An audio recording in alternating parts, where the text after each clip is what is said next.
Maswerteng hapon po mga ka-STL. Narito na pong resulta ng STL Pangasinan para sa araw na to, second draw. March 11, 2026, araw ng Miyerkules. Naway ang mga natayaan nyo pong mga numero kanina ay manalo nawa ngayong hapong ito, 5 PM. Kaya kunin nyo na po ang inyong mga ticket.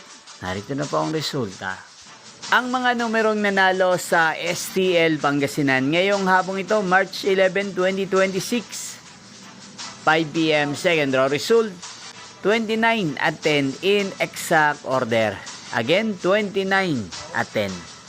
At ngayong hapong ito sa STL Pangasinan natin pong i-shoutout ang lagi pong nanonood sa channel ito araw-araw, si Kuya Mandy ng Pangasinan. Shoutout po sa inyo Kuya Mandy, sana po ay nasa maayos kayong kalagayan.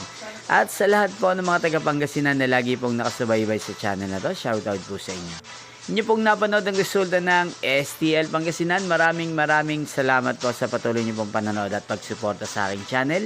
Magkita-kita pong muli tayo mamayang 8:45 PM. Thank you for watching.